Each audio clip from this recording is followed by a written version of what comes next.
The first signs were easy to ignore. Jessica had a way of making criticism sound like advice.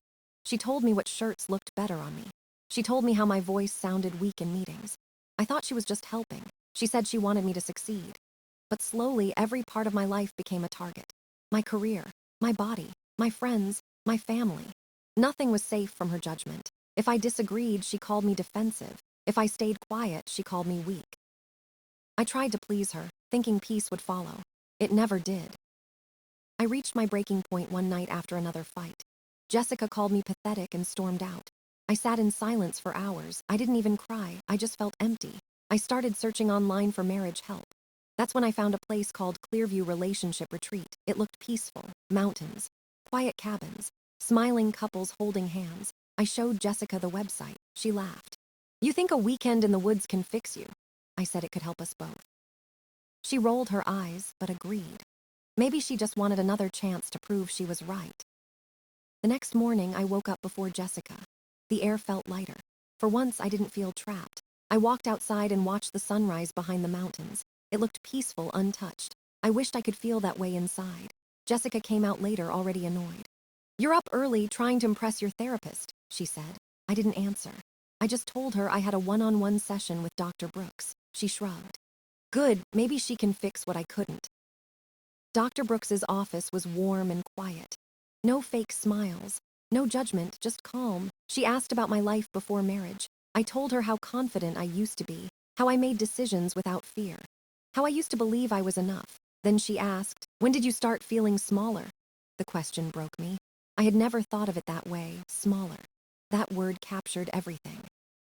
I told her about the humiliation, the constant corrections, the way Jessica turned every success into a threat. When I got promoted, she said I was getting arrogant. When I failed, she said I was lazy. There was no winning.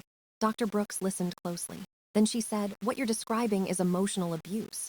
I froze. "That can't be right," I said. "Men don't get abused." She leaned forward. "Abuse isn't about gender, it's about control. And that's what she's done, controlled you." The truth hit me like a wave. For years, I believed I was the problem, that I was weak. But maybe weakness wasn't the issue. Maybe I was just surviving in a war I didn't start. My chest tightened. My throat burned. I hadn't cried in years, but I couldn't stop. Dr. Brooks didn't interrupt. She just handed me tissues and waited. When I calmed down, she said softly, "You're not broken, Ethan. You've just been made to forget your worth." Those words stayed with me. Forget your worth. I repeated them in my head like a prayer. Dr. Brooks helped me write a few small steps. Set boundaries. Speak without apologizing. Recognize when Jessica twisted the truth. It felt impossible, but also freeing. For the first time, I saw a version of myself beyond the damage. That evening, during dinner, Jessica studied me carefully. "So," she said, "what did the good doctor diagnose you with?" I smiled faintly. "Clarity," she frowned. "That's not funny." But inside, I wasn't joking. Something in me had shifted. I didn't feel scared of her words anymore. Later that night, I sat by the cabin window. The mountain air felt sharp and alive. I thought about everything Dr. Brooks said. Maybe I wasn't here to save my marriage. Maybe I was here to save myself. For the first time in 8 years, that thought didn't feel selfish. It felt necessary. And it was the first step toward remembering who I really was before I forgot. The next day, the tension between us was heavy. Jessica acted overly sweet in front of others. She laughed too loudly. She touched my arm when Dr. Brooks walked by. It was a performance carefully crafted, but I could see through it now. Every gesture was calculated. Every smile was armor. During the group exercise, couples had to share something they felt ashamed of. Jessica went first. She told a story about work stress, painting herself as a hardworking victim. People nodded sympathetically. Then it was my turn. I hesitated, then said quietly, "I'm ashamed that I've lost myself in this relationship." The words hung in the air. "I feel like I can't make a single decision without doubting myself." Jessica's eyes flashed. "So this is my fault now," she said. I shook my head. "No, I'm just trying to be honest." Dr. Brooks stepped closer. "Let him finish," she said calmly. Jessica folded her arms and glared at me. My hands were shaking, but I kept speaking. "I don't want to live afraid anymore." The room went silent. The next question was about unmet needs. Jessica didn't hesitate. "I need a man who doesn't crumble under pressure, someone strong, someone who doesn't turn every disagreement into self-pity." Her words were knives dressed as confessions. I felt the familiar sting of humiliation, but this time I didn't shrink. I said softly, I need respect. In private, in public, I need to feel valued instead of constantly corrected. Dr. Brooks nodded. Those are basic human needs, she said. Jessica turned red. So now you're taking his side. Dr. Brooks kept her voice steady. I'm supporting healthy communication. That's not taking sides. The air between them sparked like static. Jessica muttered something under her breath and stormed out. After the session, Dr. Brooks found me sitting alone outside. That took courage, she said. It didn't feel like courage, I replied. It felt like desperation. She smiled gently. Sometimes they're the same thing. That night, Jessica didn't come to dinner. Dr. Brooks sat across from me instead. We talked for nearly half an hour. Nothing personal, just life, music, small things that felt normal. When she suggested another session the next day, she mentioned a coffee shop in town. Sometimes a change of space helps, she said. Before I could answer, I heard Jessica's voice behind us. Private coffee now, how professional. Her tone was ice cold. Dr. Brooks stayed composed. All sessions are optional, she said. Jessica crossed her arms. I'm sure they are. After she walked away, I exhaled. My hands were trembling again, but this time from anger, not fear. Later that night, Jessica confronted me in our cabin. She's manipulating you, she shouted. Can't you see it? I looked at her, calm for the first time. No, Jessica, she's just treating me with basic decency, and that terrifies you.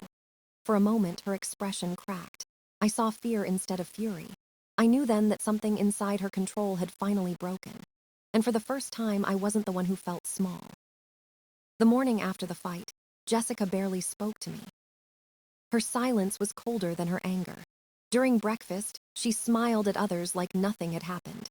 To anyone watching, we looked normal. But under the table, her hands were clenched so tight her knuckles turned white. I knew she was planning something. Later that day, we had our final group session.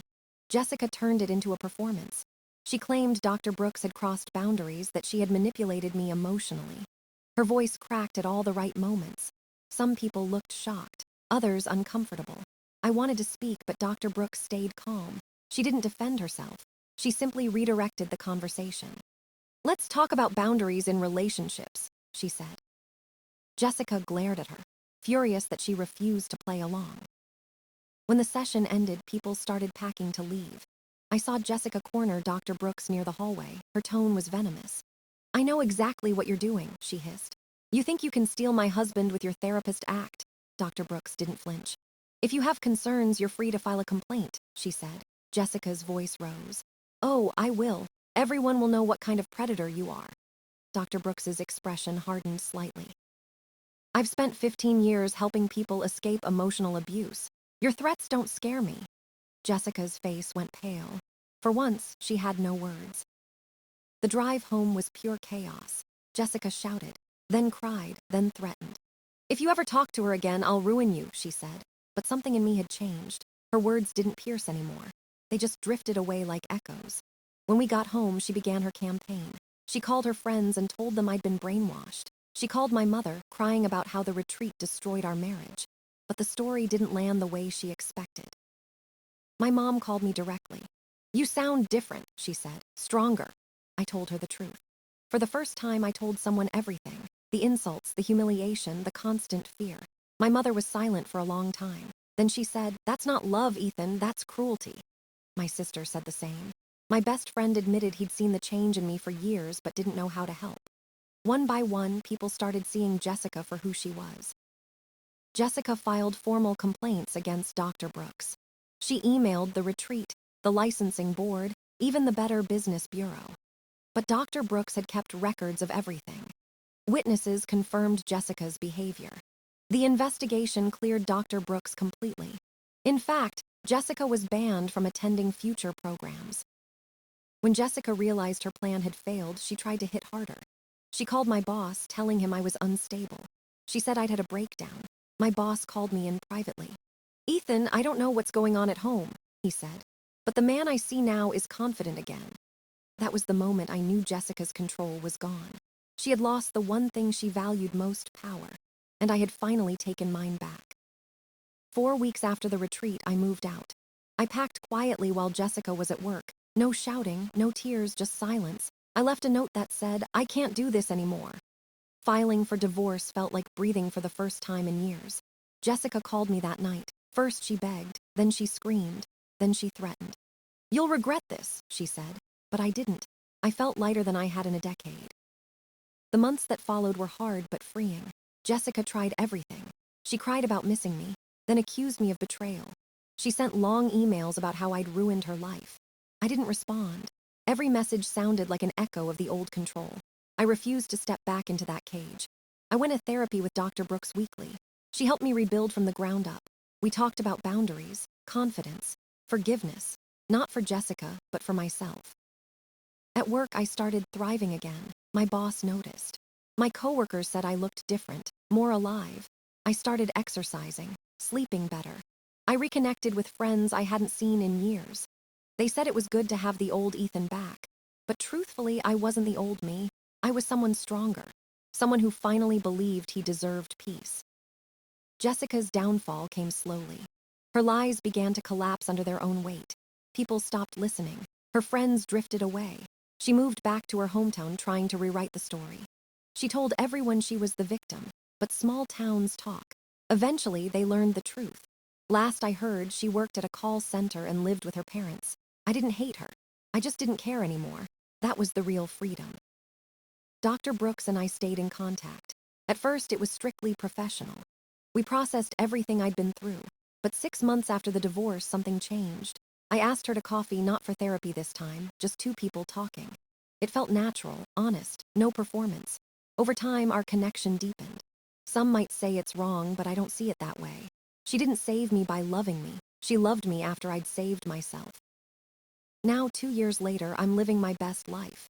I was promoted to senior analyst. I've built a quiet, steady happiness. I'm dating a woman named Rachel, a kindergarten teacher who calls my sensitivity a strength, not a flaw. Sometimes I still think about the man I used to be, the one who apologized for everything. I don't hate him either. He did what he had to do to survive. If there's one thing I've learned, it's this. Healing doesn't come from revenge. It comes from rediscovery. Jessica tried to convince me I was broken. But I never was. I was just buried under years of noise. Now I wake up every morning knowing one simple truth. I am whole. And I don't need anyone else to tell me so. Looking back now, everything feels distant.